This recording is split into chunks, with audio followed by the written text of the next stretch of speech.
నామంలో మీ అందరికీ వందనాలు తెలియజేస్తూ ఉన్నాను. మరి నాకంటే ముందుగా మరి శ్యామ్ చాలా చక్కటి విషయాలు మెస్సయ్య ఇంకేంటి ఏసయ్య కానీ మెస్సయ్య అనే ఉందేమో కానీ ఏసయ్య అని అయితే ఎక్కడ లేదు బైబిల్లో. అయితే మరి ఎందుకు వచ్చింది ఏసయ్య అనే పదము అని మనం ఆలోచన చేస్తే, మన తెలుగు రాష్ట్రాలలో, భారతదేశం మొత్తం ఉండదు, తెలుగు రాష్ట్రాలలో మాత్రమే వెంకయ్య, వీరయ్య, రామయ్య, మారయ్య, ఎల్లయ్య ఈ పేర్లు వాడతారు. యా అనేది ఉపయోగిస్తారు. కాబట్టి ఈ పాటలు రాసేటోళ్ళు కూడా ఏం చేశారంటే ఏసయ్య ఏసయ్య అని పాట రాయటం జరిగింది. అంటే దీన్ని బట్టి మనం ఆలోచన చేయాల్సింది ఏంటంటే, మన తెలుగు రాష్ట్రాల్లో ఉన్న సాంప్రదాయాన్ని ప్రకారం దాన్ని యావత్తు చేర్చి అది ఒక పేరుకు ఉంటుంది. వెంకయ్య నాయుడు ఎవరు అయినా మాజీ ఉపరాష్ట్రపతి వెంకయ్య అంటే ఆ పేరుకు చివరిలో యా ఉన్నది కాబట్టి తెలుగు రాష్ట్రాలలో ఉన్న ప్రతి ఒక్కరు కూడా ఆ విధంగా పేర్లు పెట్టుకుంటారు. అదే వేరే రాష్ట్రాలకు వెళ్ళండి, ఉండదు. అంతే తప్ప దాంట్లో వీళ్ళు మార్చుకున్నారు తప్ప బైబిల్లో మాత్రం లేదు. అది అయితే ఇక మిగతా నా సబ్జెక్టులోకి వెళ్తాను. నాకు ఇవ్వబడిన సబ్జెక్ట్ ఏంటంటే మహిమలో నుండి అధిక మహిమలోకి. అంటే మహిమ అంటే ఏంటి, అధిక మహిమ అంటే ఏమిటి? మహిమ అని దాన్ని ఒక్కసారి మనం ఇంగ్లీష్లో చూస్తే గ్లోరీ అని ఉంది. ఏమనుంది ఇంగ్లీష్లో? గ్లోరీ అని.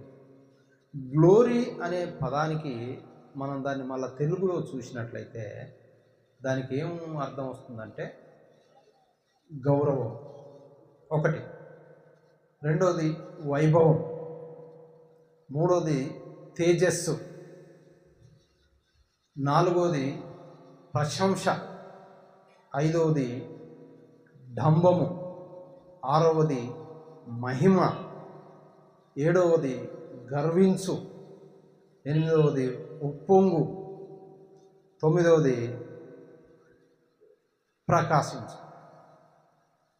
ఎన్ని విధాలుగా తెలుగులో గ్లోరీ అనేదానికి వాడబడినాయి. గ్లోరీ అనే పదానికి మహిమ అనేది బైబిల్లో దాన్ని చూజ్ చేసుకున్నారు. బైబిల్ రాసేటప్పుడు తర్జుమాదారులు ఏం చేశారంటే గౌరవం అనొచ్చు, వైభవము అని రాయొచ్చు, తేజస్సు అని రాయొచ్చు, అంటే బైబిల్లో తేజస్సు అని రాయబడ్డది, ప్రశంస అని రాయొచ్చు, కానీ మహిమ అనేది రాశారు. అంటే మహిమ అనే పదము చాలా ప్రాముఖ్యంగా ఉంటుంది, మంచిగా ఉంటుందని చెప్పి తర్జుమాదారుడు ఆ పదాన్ని మహిమ అని చేర్చారు. ఈ మహిమ అనే దానికి మనకు ఒకసారి మళ్ళీ దాన్ని విడదీస్తే తేజస్సు. తేజస్సు అంటే ఏంటి? ప్రకాశించడము. ఆ ప్రకాశించడం దానికి మనం గౌరవించడం.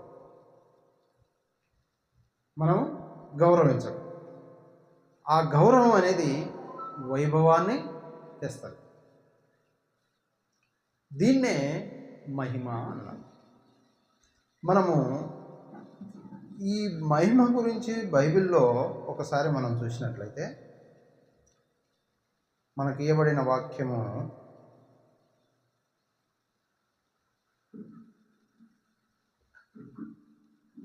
రెండవ కొరింథీయులకు రాసిన పత్రిక 3వ అధ్యాయము 18వ వచనంలో,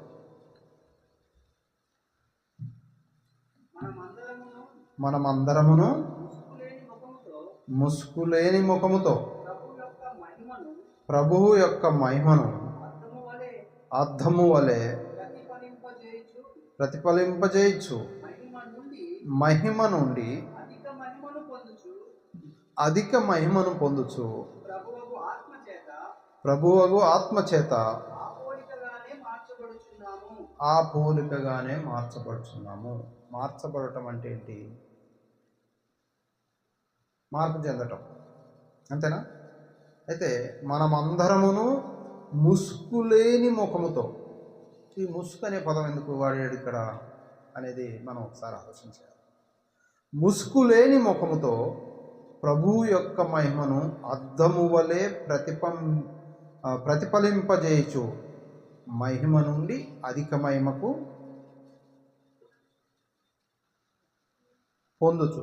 అధిక మహిమను పొందాలి. అసలు మహిమ అనేది ఎలాంటిదట? ముసుగు అంటే చాటు. అయితే ఈ విషయాన్ని నిర్గమకాండము 33వ అధ్యాయం 22వ వచనంలో మనం చూస్తే, నిర్గమకాండము 33వ అధ్యాయము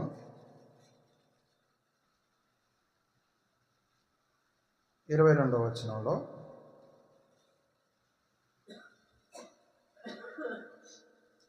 నా మహిమ నిన్ను దాటి వెళ్ళుచుండగా ఆ బండ సందులో నిన్ను ఉంచి నిన్ను దాటి వెళ్ళు వరకు నా చేతితో నిన్ను కప్పెదను అన్నాడు ఇక్కడ.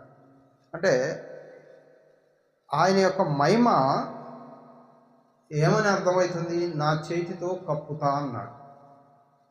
నా మహిమ నిన్ను దాటి వెళ్ళుచుండగా నా చేతితో కప్పుతా అన్నాడు. అంటే మహిమ దాటడం వెళ్ళటం ఏంది? చేయితో కప్పటమేంది? అంటే మహిమ అనేది మనం ఇందాకనే తేజస్సు, ప్రకాశించడము అనుకున్నాం, గ్లోరీ అనే పదాన్ని. ఈ ప్రకాశించడం అనేది ఏంటంటే బాగా వెలుతురు అనమాట. ఆ వెలుతురును తట్టుకోవాలంటే ఎవరి తరం కాదు. అంటే ఆ వెలుతురును తట్టుకునే పరిస్థితి ఎవరికి లేక ముసుగు వేసుకునే పరిస్థితి అనమాట. అంటే దేవుడు తన చేతిని అడ్డం పెట్టాడు అంటే ఏంది? ముసుగు వేసినట్టు. ముసుగు వేయటం ద్వారా ఆ యొక్క ప్రకాశం ఏదైతుందో, ఆయన మహిమ కలిగిన ప్రకాశం ఏదైతుందో, ఆ ప్రకాశవంతమైన వెలుతురును ఆపినట్టు అవుతుంది. అలాంటి వెలుతురును ఏమన్నామంటే మహిమ అన్నా. ఆ మహిమను అంటే ప్రకాశించేది అని అర్థం. ఇక్కడ బైబిల్లో మనకు బాగా అర్థం చేసుకుంటే, నా మహిమ నిన్ను దాటి వెళ్ళుచుండగా ఆ బండ సందులో నిన్ను ఉంచి నిన్ను దాటి వెళ్ళు వరకు నా చేతితో నిన్ను కప్పెదను. అంటే ఆయన యొక్క మహిమ అంటే ఆయన యొక్క వెలుతురు, ఆయన యొక్క తేజస్సు, ఆయన యొక్క ప్రకాశం ఎంత ఉన్నతమైందో ఒకసారి ఆలోచించాలి. అంటే ఆ ఉన్నతమైన ప్రకాశాన్ని మనం నేరుగా చూడలేని పరిస్థితిలో మహిమలో ఉన్నాం మనం. ఈ మహిమ అనేది ముసుగు వేసుకోవాల్సిన పరిస్థితి అనమాట. ఆయన తేజస్సును చూడలేము. చూడలేని పరిస్థితిలో మనం ఏం చేయాలా? ముసుగు వేసుకోవాలి. ఆయన తేజస్సును చూడలేక ఆయన ఏం చేశాడు? చెయ్యి అడ్డం పెట్టాడు. అంతే, చెయ్యి అడ్డం పెట్టి ఆపాడు. అంటే మహిమ అంటే చూడలేని పరిస్థితిలో ఉన్నామని దాని అర్థం. అంటే మహిమ అంటే ప్రకాశం అని, తేజస్సు అని మనం గ్రహించాలి. ఆ తేజస్సును ఒక మనిషి చూడాలంటే చూడలేని పరిస్థితి. అయితే దీని అర్థం ఇశ్రాయేలీల మహిమ నుండి క్రైస్తవ మహిమకు మారడం. పాత నిబంధనలో అయితే దేవుని మహిమ అంటే సీనాయి పర్వతం వద్ద ఉన్నట్లుగా ఆయన ఒక అద్భుతమైన, ఒక గంభీరమైన వైభవం. దీన్ని ఎబ్రీ భాషలో దీని అర్థం ఏంటంటే భారం. దీని అర్థం భారం. ఈ భారం కలిగిన ఆ తేజస్సును చూడాలంటే చూడలేరు. కాబట్టి ఆయన చెయ్యన్న గప్పాలా, మనం ముసుకన్న వేసుకోవాలి. అయితే ఇంకో మాట 34:28లో చూస్తే, 34వ అధ్యాయము 28లో, అతడు నలభై రేయింబగళ్ళు 40 రేయింబవళ్ళు యెహోవాతో కూడా అక్కడ ఉండెను. యెహోవాతో కూడా అక్కడ ఉండెను. భోజనం చేయలేదు, అతడు భోజనము చేయలేదు, నీళ్లు త్రాగలేదు. నీళ్లు త్రాగలేదు. అంతలో అంతలో ఆయన ఆయన ఆ నిబంధన వాక్యములను ఆ నిబంధన వాక్యములను అనగా అనగా 10 ఆజ్ఞలను ఆ ఆ పలకల మీద రాశాను. ఆ మోషే సీనాయి కొండ దిగుచుండగా మోషే సీనాయి కొండ దిగుచుండగా శాసనములు గల శాసనములు గల ఆ 2 పలకలు మోషే చేతిలో ఉండెను. మోషే చేతిలో ఉండరు. చెప్పు. అతడు కొండ దిగుచుండగా ఆ కొండ దిగుచుండగా ఆయన అతనితో మాట్లాడుచున్నప్పుడు ఆయన అతనితో మాట్లాడుచున్నప్పుడు ముఖ చర్మము ప్రకాశించిన సంగతి తన ముఖ చర్మము ప్రకాశించిన సంగతి మోషేకు తెలిసి ఉండలేదు. మోషేకు తెలిసి ఉండలేదు. అహరోనును ఆ ఇశ్రాయేలీయులందరును ఉమ్, మోషేను చూచినప్పుడు అతని ముఖ చర్మము ప్రకాశించదు కనుక ఆ, వారు అతని సమీపింప వెరచిరి. 33వ వచనం. మోషే మోషే వారిని పిలిచినప్పుడు వారిని పిలిచినప్పుడు అహరోనును 33వ వచనం. మోషే వారితో మోషే వారితో ఆ మాటలు చెప్పుట చాలించి ఆ మాటలు చెప్పుట చాలించి తన ముఖము మీద తన ముఖము మీద వేసుకునేను. ముసుగు వేసుకున్నాడు. సార్, అయితే ఇక్కడ మోషే 40 పగళ్ళు 40 రాత్రులు యెహోవాతో ఉన్నాడు. ఆయనకు అన్నం లేదు, నీళ్లు లేవు, కానీ ఆయన మహిమకు దగ్గరలో ఉన్నాడు. ఆయన మహిమకు దగ్గరలో ఉన్నప్పుడు ఆయన ప్రకాశాన్ని ఈయన పట్టుబట్టి నేను చూస్తాను అన్నప్పుడు ఆయన ప్రకాశాన్ని చూసినప్పుడు ఆ ప్రకాశం అనేది తన ముఖానికి వచ్చి తన ముఖానికి తాకడం ద్వారా వెలుతురు అయిపోయింది. ఈయనది ప్రకాశిస్తుంది. జస్ట్ బండ సందులో నుంచి అందులో ఆయన చెయ్యి కప్పిన తర్వాత కూడా ఆయన ప్రకాశమైన ముఖం మీద పడినప్పుడు నీడలాగానే పడ్డప్పుడు ఈయన ముఖం కూడా ప్రకాశిస్తుంది. ఆ విషయం తనకు తెలియదు. పలకలు తీసుకొని ఇశ్రాయేల్ సమాజం దగ్గరికి వచ్చారు. వచ్చినప్పుడు ఈ ఇశ్రాయేల్ అందరూ కూడా ఆయన ముఖం చూడాలంటే ఆ ప్రకాశమానమైన ముఖం చూడాలంటే చూడలేదు. కాబట్టి మేము మీ ముఖం చూడలేకపోతున్నాము అని ఇశ్రాయేల్ పెద్దలంతా అన్నప్పుడు ఆయన ఏం చేయాల్సి వచ్చింది? ముసుగు వేసుకోవాల్సి వచ్చింది. అంటే ముసుగు వేసుకున్న తర్వాత చిన్న చిన్నగా తగ్గిపోయేది. అంటే తగ్గిపోయే మహిమ మనం చూసాం. అయితే ఈ అధిక మహిమ అనేది ఉంది. అంటే మహిమకు అధిక మహిమకు తేడా ఏంటంటే ఇది పాత నిబంధన కాలంలో వాడబడిన ఈ యొక్క సీనాయి పర్వతం దగ్గర ఆయన మహిమను ఏదైతే చూపించాడో ఆ మహిమ తగ్గిపోయేది అని అర్థం. అయితే కొత్త నిబంధన విషయానికి వచ్చినప్పుడు దీని అర్థం ఏంటంటే ఇశ్రాయేలుల మహిమ నుండి క్రైస్తవ మహిమకు మారడం. దేవుని మహిమ మనకు మహిమగా బదిలీ కావడం. దేవుని మహిమ మనకు కూడా బదిలీ కావడం. ఆయన మహిమ ఎలా? అదివరకేమో ఆయన ముఖాన్ని చూడలేని పరిస్థితి. మరి ఇప్పుడు మనం క్రీస్తులోన మనం బాప్తీసం పొందిన మనం అందరం కూడా మన పాపాలన్నీ కడగబడిన తర్వాత ఇప్పుడు చేతులు అడ్డం పెట్టేది లేదు, ముసుకేసుకునేది లేదు. ఎందుకంటే మనలో పరిశుద్ధుడు ఉన్నాడు, బాప్తీసం పొందిన మనం పరిశుద్ధులం అయ్యాము. కాబట్టి మనము అధిక మహిమలోకి వెళ్ళామన్నమాట. అధిక మహిమలోకి వెళ్ళిన తర్వాత ఇక చేతులు పెట్టాల్సిన అవసరం లేదు, ముసుగు వేసుకోవాల్సింది. అప్పుడు మహిమలో ఉన్నాం. అధిక మహిమ ఏంటి అంటే మనము క్రైస్తవ్యంలోకి రూపాంతరం చెందడము దాని అర్థం. మనం ఒకసారి యేసుక్రీస్తు మత్తయి సువార్త 17వ అధ్యాయము 1వ వచనంలో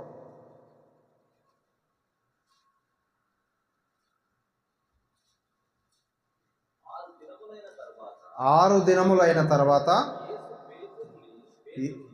యేసు పేతురును యాకోబును అతను సహోదరుడైన యోహానును ఎంటబెట్టుకొని ఎత్తైన ఒక కొండ మీదికి ఏకాంతముగా పోయి వారి ఎదుట రూపాంతరం పొందెను. ఆయన ముఖము సూర్యుని వలె ప్రకాశించెను. ఆయన వస్త్రములు చాలు. అప్పుడు యేసు తన సహోదరులైన తన శిష్యులైన యాకోబును, యోహానును, పేతురును వెంటబెట్టుకొని ఒక ఎత్తైన కొండ మీదకి వెళ్ళాడు. వెళ్ళిన తర్వాత అక్కడ రూపాంతరం పొందాడు. రూపాంతరం అంటే ఏంటి? మార్పు చెందాడు. మార్పు చెందడం ద్వారా ఆయన ముఖము సూర్యుని వలె ప్రకాశించేది. అంటే ఆయనకు మహిమ, అధిక మహిమ ఉంది ఆయనలో.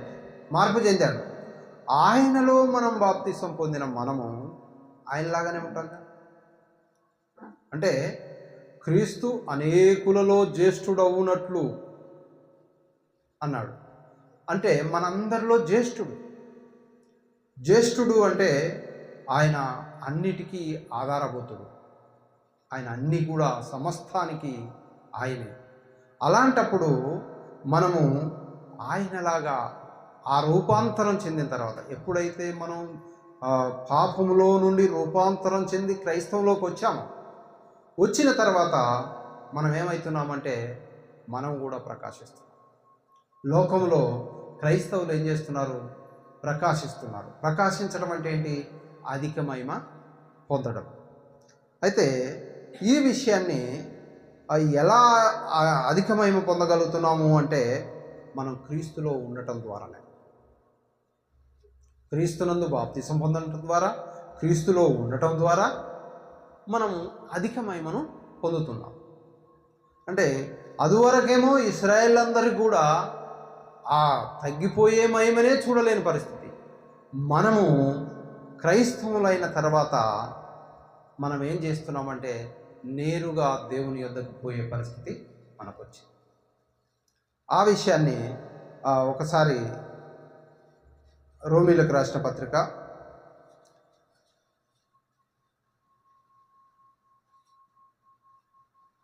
8వ అధ్యాయము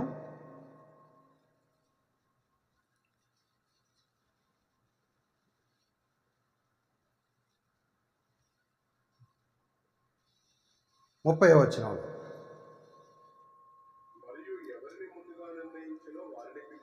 మరియు ఎవరిని ముందుగా నిర్ణయించెనో వారిని పిలిచెను, ఎవరిని పిలిచెనో వారిని నీతిమంతులుగా తీర్చెను, ఎవరిని నీతిమంతులుగా తీర్చెనో వారిని మహిమపరిచెను. అంటే ఆయన ఏం చేశాడు? ఎవరిని ముందుగా నిర్ణయించాడో, అంటే ఎవరినైతే ఆయన నిర్ణయించాడో వాళ్ళందరూ కూడా బాప్తిసం పొందారు, పొందటానికి సిద్ధంగా కూడా ఉంటారు భవిష్యత్తులో. అంటే ఆయన నిర్ణయం చొప్పున, ఆయన ప్రణాళిక చొప్పున ఎవరైతే బాప్తిసం పొందాలో వాళ్ళందరూ కూడా పొందుతారు. అదేవిధంగా మనల్ని కూడా నీతిమంతులుగా తీర్చాడు. మరి నీతిమంతులుగా ఎలా తీర్చబడ్డాం మనం? అదివరకు పాపంలో ఉన్నాం.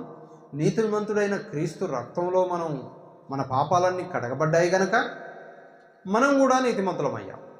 నీతిమంతులుగా తీర్చిన వారిని మహిమపరిచాడు. అంటే మనల్ని నీతిమంతులుగా తీర్చారు కాబట్టి మనల్ని మహిమపరిచాడు.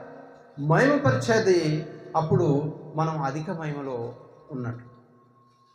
ఈ అధిక మహిమ అనేది క్రీస్తులోని మనం రూపాంతరం పొందిన తర్వాత, అంటే పాప జీవితంలో నుండి రూపాంతరం చెంది నూతన జీవితంలోకి అడుగుపెట్టిన మనం అందరం కూడా రూపాంతరం చెందినట్టు. రూపాంతరం చెందిన తర్వాత అదివరకే క్రీస్తు రూపాంతరం చెందాడు. రూపాంతరం చెందిన ఆయన ముఖం ప్రకాశించింది. మనం కూడా రూపాంతరం చెందిన మనల్ని మహిమపరిచాడు కాబట్టి నీతిమంతులుగా తీర్చిన వారందరూ కూడా మహిమపరచబడతారు. కాబట్టి మనం కూడా అధిక మహిమలోకి అడుగుపెట్టాం. అందుకనే కొరింథీయులకు మళ్ళా 3వ అధ్యాయము 2వ కొరింథీయులకు రాసిన పత్రిక 3వ అధ్యాయము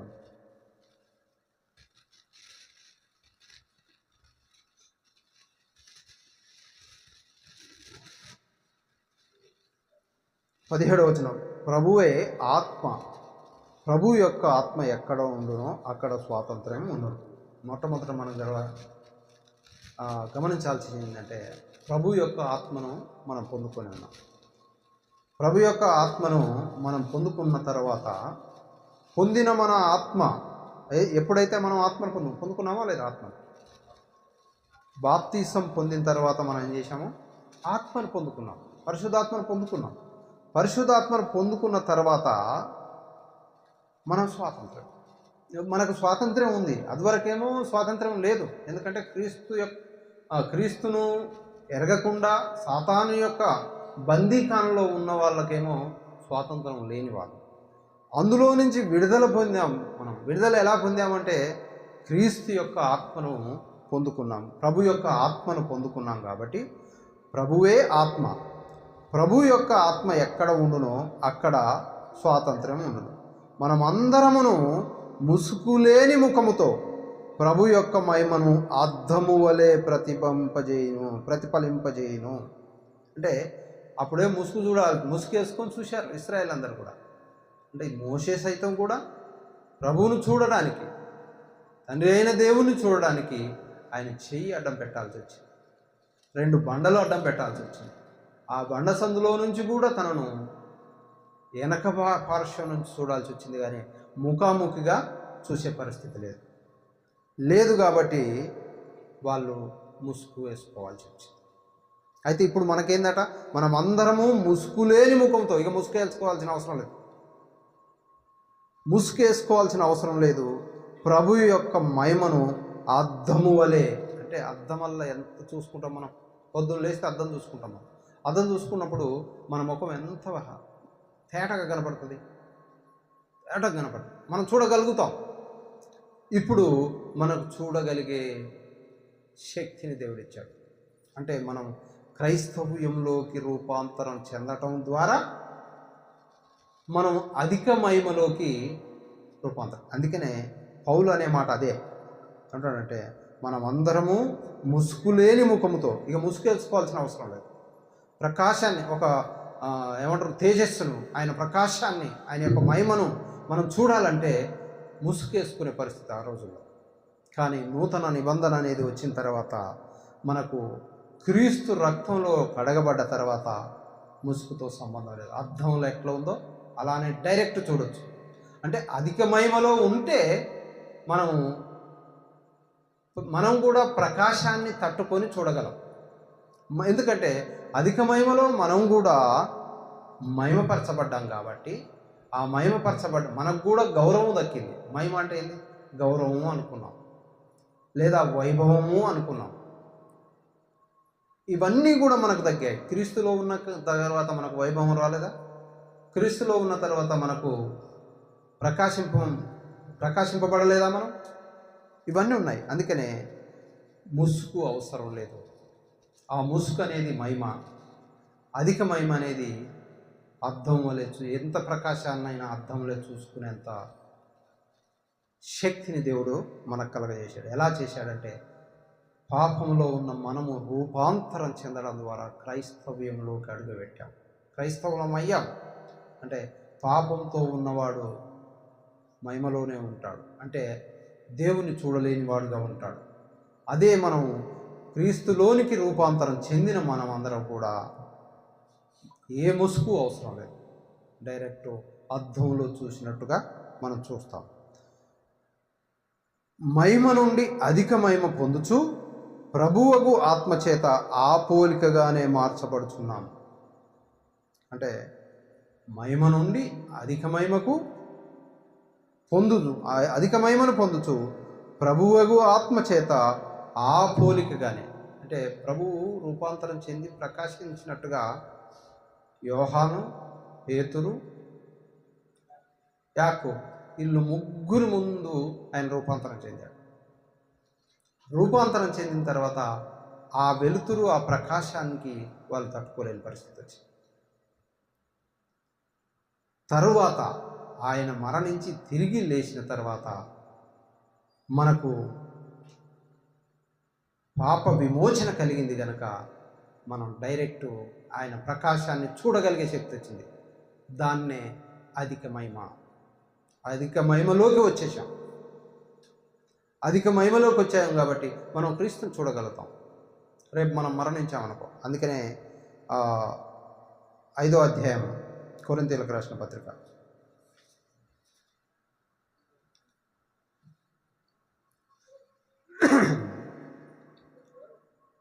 2 కొరింథీ 5వ అధ్యాయం. భూమి మీద మన గుడారం, మొదటి వచనం, భూమి మీద మన గుడారమైన ఈ నివాసము శిథిలమైపోయినను చేతి పని కాక దేవుని చేత కట్టబడినదియు నిత్యమైనదియునైనా నివాసము పరలోకమందు మనకున్నదని ఎరుగుదము. అంటే పౌలు గారు చాలా చక్కగా చెప్తున్నాడు. మనము అధిక మహిమ ఎక్కడ ఉంటుంది? పరలోకంలో ఉంటుంది.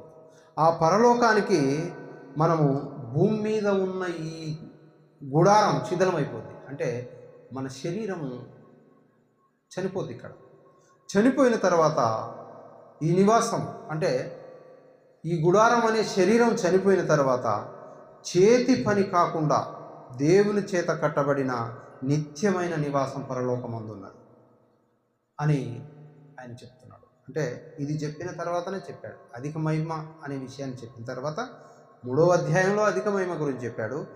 4వ అధ్యాయంలో అధిక మహిమ ఎలా మనం పొందగలుగుతామంటే, మనము క్రీస్తులో ఉన్న మనమందరం కూడా ఈ శరీరం వదిలిపెట్టిన తర్వాత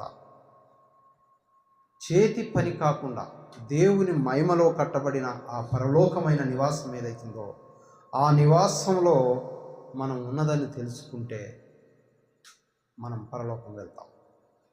తెలుసుకున్న తర్వాత ఆయన యొక్క ప్రకాశమైన, ఆయన మహిమ ఎలాంటిది? ప్రకాశమైనది. ఆ ప్రకాశమైన మహిమలో మనం కూడా తిరుగుతాం. అప్పుడు మనకు ముసుగు అవసరం లేదు, చేతులు అడ్డం పెట్టాల్సిన అవసరం లేదు, ఏది అవసరం లేదు. అంటే మనం అధిక మహిమలోకి వెళ్ళాం. ఎప్పుడు వెళ్తాము అంటే, మన గుడారం అంటే ఈ భూమి మీద ఈ శరీరం అనేది శిథిలావస్థ పోయిన తర్వాత పరలోకమందున్న దేవుని ప్రకాశమైన దేవుని దగ్గరికి మనం వెళ్తాము. అక్కడ అధిక మహిమ ఉంటుంది. ఆ అధిక మహిమను కూడా చూడగలుగుతాం. ఆ అధిక మహిమలో మనం ఉంటాం. కనుక అధిక మహిమ అనేది క్రైస్తవ్యం. మహిమ అనేది ఇశ్రాయేల్. మహిమలో నుండి అధిక మహిమలోకి మనం దాటుతున్నాం. అది మంచి ఛాన్స్ అనేది, ఈ యొక్క అవకాశం అనేది దేవుడు మనకు కల్పించాడు. ప్రతి ఒక్కరికి క్రీస్తులోనికి రూపాంతరం చెందే అవకాశాన్ని, బాప్తిసం పొందే అవకాశాన్ని మనకు కల్పించాడు. కాబట్టి మనం అధిక మహిమలోకి వచ్చాం, అధిక మహిమలో పొందుకుంటున్నాం. ఆ విషయాన్ని అపోస్తుడైన పౌలు 2వ అధ్యాయం 2 కొరింథీ 3వ అధ్యాయం 18వ వచనంలో చెప్పబడ్డాడు. కాబట్టి మనం అధిక మహిమలో కొనసాగాలంటే, ఆ నివాసంలో మనం ఉండాలంటే, ఈ లోకంలో మనం బ్రతికుండగానే ప్రభు యొక్క మార్గంలో ప్రతి విషయంలో మనం దేవునికి తగ్గట్టుగా ముందుకెళ్తే మనం అధిక మహిమను పొందుకుంటాం. కనుక మరి మీ అందరికి వందనాలు. ఎందుకంటే సమయం ఎక్కువైతే కూడా ఇబ్బందులు వస్తాయి. కాబట్టి మీ అందరికి వందనాలు తెలియజేస్తూ ముగిస్తున్నాను.